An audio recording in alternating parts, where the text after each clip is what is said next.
How do you take a summer snapshot and turn it into an epic winter landscape? Using Photoshop's Blend If feature. Here's how. Play tape.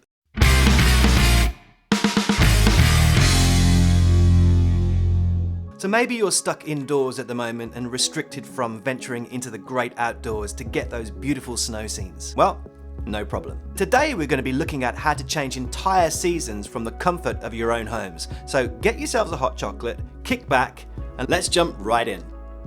Too much? First up, let's start in Lightroom. And I have the raw image already imported from a trip last summer into Glen Etive in the Highlands. It was a glorious summer's day and I used a 14mm manual focus lens at 200th of a second, ISO 250, and being a manual focus lens, the metadata doesn't record, but I was at aperture f16 and a hyperfocal distance of about 1.5 meters for sharp focus front to back. So I'm going to start by reducing the highlights to 100%, then texture to -20 and clarity -30. And if we zoom in, we can see we have a softer, dreamlike quality. So next I'm going to head down to the HSL sliders, and on the saturation tab, I'm going to remove the blues completely from the sky. And one more thing before we head into Photoshop, I'm going to draw a gradient filter and follow the line of the mountains in the background. And then reduce the exposure by about 3.5 stops. And that's just created a bit more mood to the scene. But I don't want the effect on the trees in the corner, so if I grab the brush tool within the gradient filter, while holding the Alt key on the keyboard, I can remove that effect. So that's it for Lightroom. Let's ship it over to Photoshop with Photo and Edit in Photoshop.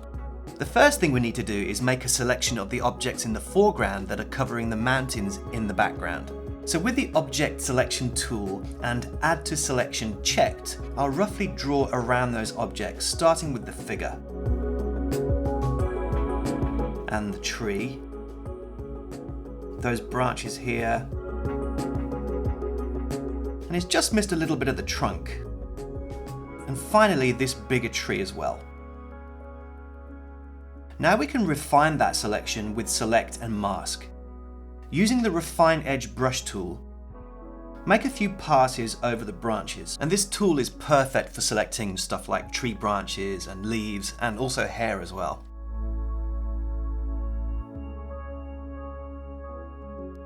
And I'm just going to tidy up the selection manually with the brush tool for a bit more accuracy, because the background and foreground are a little harder for Photoshop to decipher.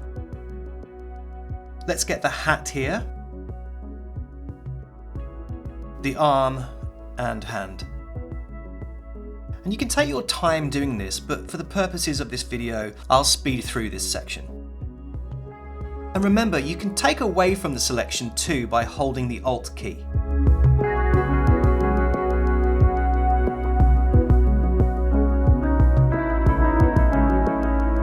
So once you're happy, we can output that selection to a layer mask using the drop-down menu and press OK.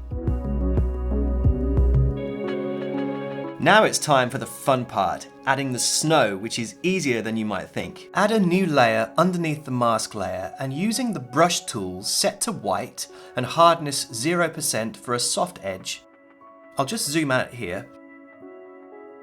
Increase the brush size to about the thickness of the tallest part of the mountain, and then simply paint over it. Now I'll reduce the opacity to around 80% to bleed back some of the image. And here's where the magic happens, using a feature very few people know about called Blend If, an incredibly powerful tool which we access by double-clicking on the layer to open the Layer Style dialog box. And down here is the Blend If feature. I'll grab the black point on the underlying layer and drag the slider to the right, which reveals the darker areas of the mountain from beneath the white layer that we just created. And now we're slowly beginning to see the illusion of snowfall. Holding the Alt key and clicking the slider, we can break it apart. Now we can soften the transition between the light and the dark. And that's a good start. I'll rename the layer Snow because I'm going to create a second snow layer. And I'll drag it above the first one. Once again, with a soft edge brush, paint some localized area of white this time.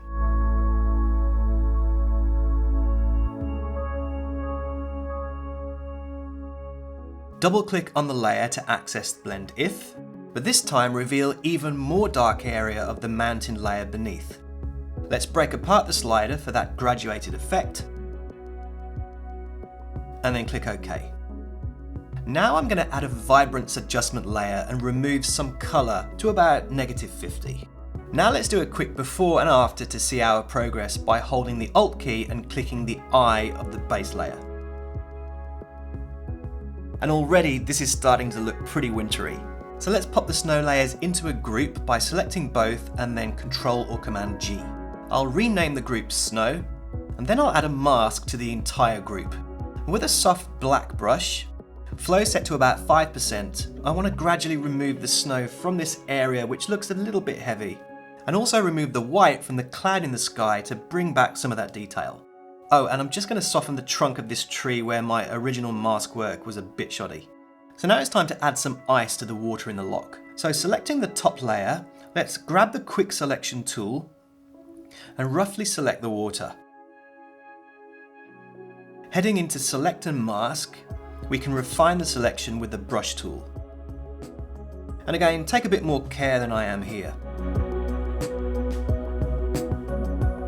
Once the selection is made, create a new layer underneath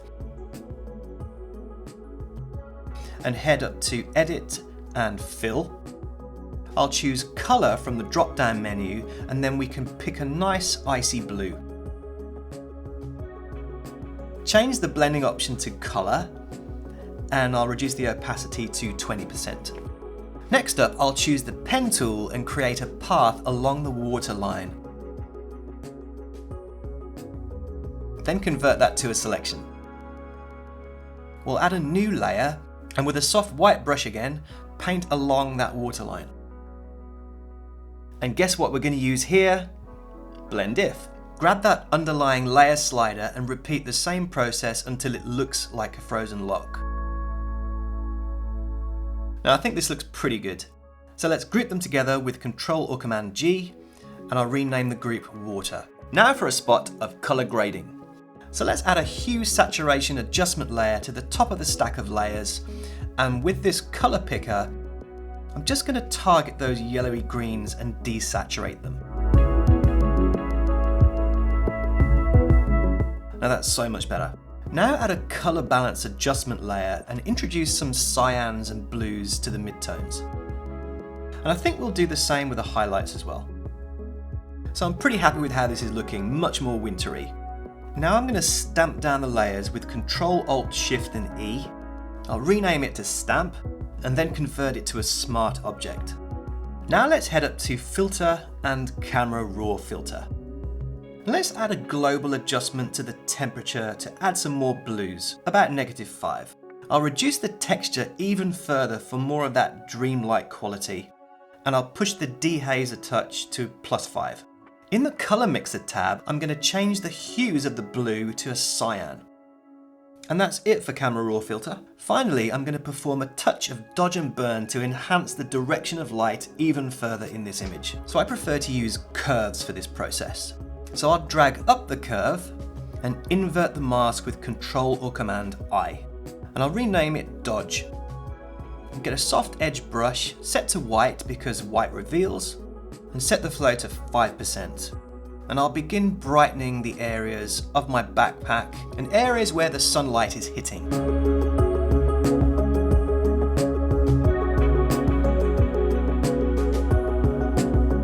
I think that looks pretty good, but I think we can push the curve even further. So a quick before and after. That looks perfect. Now for some burning. I'll create a new curves adjustment layer, but this time drag down the curve. I'll rename the layer Burn, invert the mask with Ctrl or Command I as before, and with a soft edge white brush, burn in some of those dark areas. These clouds here, and the shadows on the rocks in the foreground.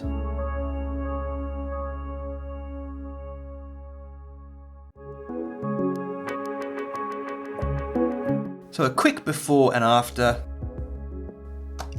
Now for the big reveal. We went from an average summer's day to a crisp winter's day using Blend If, layer masks, and color grading. That's how you change the seasons in about 10 minutes. Hopefully we'll all be able to get outside soon and take these shots for real. Thanks for watching as always, hit the like button if you'd be so kind, and don't forget to subscribe as well, and let's hook up next week.